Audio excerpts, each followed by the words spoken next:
Hello everyone and welcome back to Mrs. Ritchie Crochets. Today I'm going to show you how to make a heat pack.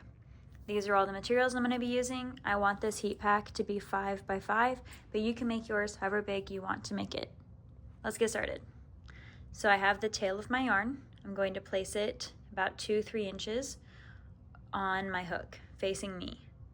Now I'm going to take the tail away from me, twisting it back and holding it in my hook hand. I'm going to pinch onto it. Wrap my fingers in my yarn like I need to hold it, and I'm going to grab that loop at the bottom and I'm going to yarn over, twist my hook head down and pull through. Now I'm going to chain. Yarn over, twist down and pull through.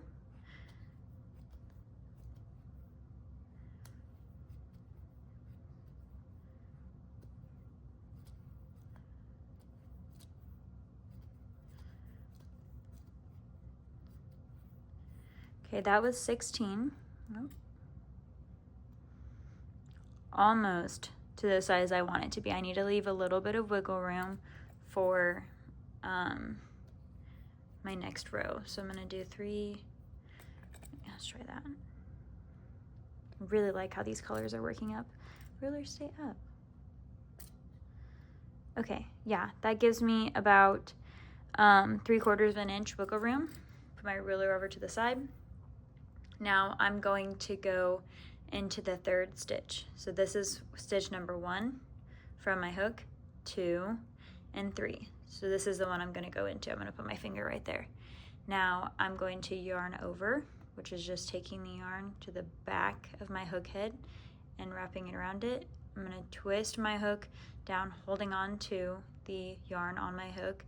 I'm going to go into the stitch and then yarn over again and pull through that loop. I have 3 loops on my hook.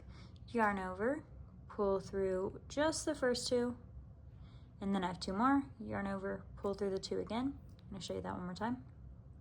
Yarn over, go into the stitch, yarn over again, and I'm rotating my hook like this as I'm going through because the hook head will get caught if you don't rotate it.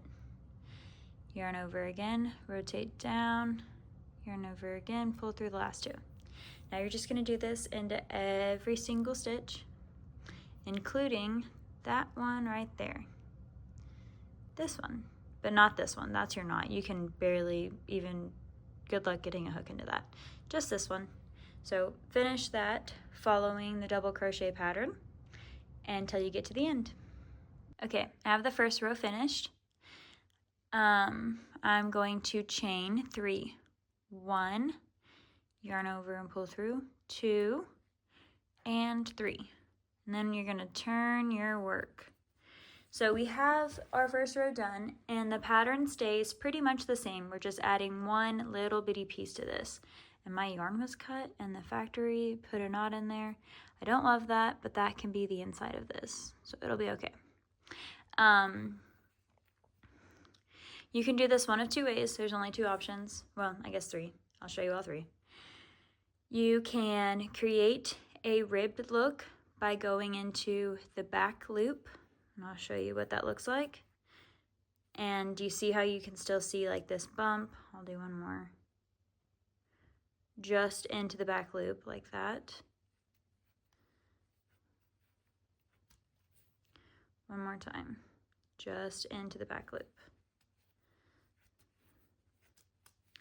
And you can see there's all these loops in the front. Or you can go in through all the loops, just through the side, and you can see both loops on my hook.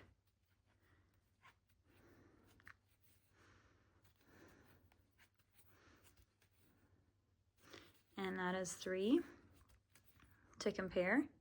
You see all the loops, they kind of melt together better. And then your 3rd option is to go just into the front loop. This one is kind of the hardest because it's just awkward.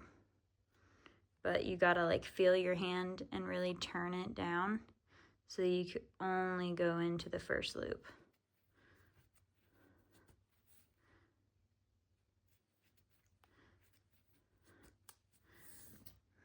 Okay, let me lay this out flat on my hand so you can see. 3, 3, and then 3, and this is what the back side looks like. The first and second one are just opposites of each other. When you're doing this, you'll do the same pattern every time. So it'll create either just a meshed look, or it'll create the lined look, and it'll kind of look like push out, in, out, in, kind of like ridges and valleys. I'm gonna stick with the first look. So I just showed you how to do the first 3. And I'm just gonna keep going into the back loop, and I will meet you when I get to the end of this row. I finished with that row. Something you need to know is that this is the end of the row. Do you see how like straight that is? You do not want to go into, because it looks like there could possibly be another stitch right there. You don't want to go into there. And you can always check by just holding it flat up against your hand, or like pulling, stretching it out. I always stretch it out and then lay it flat. Those look even, rather than putting another stitch in there. You're going to be going outwards, and you don't want to do that. So again, at the end, chain 3 and keep going, following that same pattern. So I've turned my work, because you always turn your work when you're done with that, going into that first stitch right there, first stitch, and double crocheting into the back loops only. I just measured this, and lengthwise it is 5.5, which is fine, it's close enough. I'm really not picky on size, and I don't count my stitches. I'm not one of those kind of people. And whoa, sorry, widthwise it's about 1.5 inches. So I'm going to do about 4 or 5 rows. This is number 3. I'm gonna finish this, get it to the length I want it to be, and then I'll meet you back to show you how to do the next step. I wanted to show you that I messed up. I told you to go into that next stitch. Well, clearly you don't. You need to skip a stitch, because this chain that you did creates that first stitch. So you just need to skip 1 stitch. This is the first stitch. There's chain 3, and then this is the stitch you go into. So I need to frog this, which is just pulling it out. Oh, get my hook out. And pretty satisfying. And start this over. So I chained 3, I'm gonna keep that, put my hook back in there. And I'm not going to go in right there. I'm gonna go into the next stitch. And I didn't even look at it. If I would have just stopped right here, and there, if I would have stopped right there, I'd have been able to go, oh yeah, that looks good. So just keep an eye on your work. Don't just check it when you're fully done.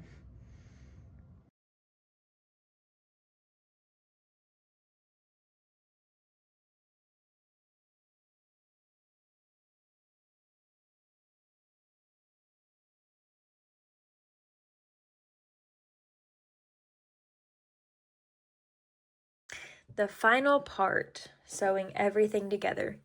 So first I'm going to start off by sewing these short tails.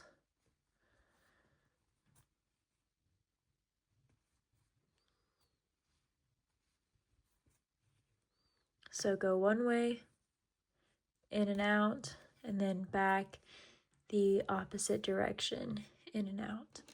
And then take your scissors and cut it. I have this really long tail, oh, not this one. I'm gonna sew this one in and this one, and then this really long tail, I'm gonna leave it. Okay, I got that done. And here I have my sewn patch. I went over it a couple of times. I do not care what it looks like, because you're not going to see it. And I'm gonna put it right, get that yarn out of the way. Right in the middle, stack this one on top, grab my needle, grab the tail of my yarn, cross that over to have a nice point, and wiggle it through, pinch it with my fingernails, and pull through, and that's how you thread a needle. And I'm just going to be sewing around the edge. just in one side, grabbing the both loops. I would like to be grabbing both loops, just like that. Up, down, up, and down. And if it makes it easier for you, just take it out until you're ready to put it in at the very last piece. So I'm going to sew all the way around this, and I will show you how I put it in and then how to tie it off. We're almost done. Okay, I have these 3 sides sewed up, so this is the only open side. I'm gonna put my rice pouch in there. Come on, little guy. Sit in there nice and snug. And then I'm gonna finish sewing it up just back and forth. Okay, so I got to the end of the row, and I'm gonna put one more stitch in the very end. And I'm gonna draw up that loop, and I'm gonna put my needle right through it so it kind of makes a knot. And then I'm just gonna weave my ends back and forth like I have been, really close together.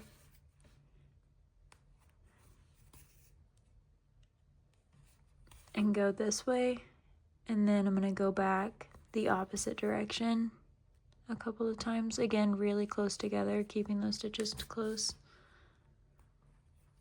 And trying to put my needle somewhere like where it feels hard to push through. And then I'm gonna put my needle into a stitch and try to just keep it in between those 2 fabrics. Those not fabrics, those panels.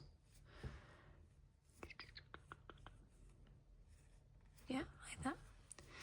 And then I'm gonna pull it out on this side. And if you're doing this with something that does not have double crochet holes, you don't see it, you might be able to see this, which is totally fine because I cut that really short. And if you don't want to be able to see it at all, just go back and forth and then cut it. You don't have to go through the middle. But yeah, that's it. This is the microwave bag. And since this is 100% cotton yarn, 100% cotton t-shirt that I used, this is totally fine to go in the microwave. I would start out for 30 seconds and then touch it, move it around, and then try again for another 15 seconds until you want it warmed up. You should not microwave these things for more than 30 seconds at a time. Thank you. Hope you enjoyed.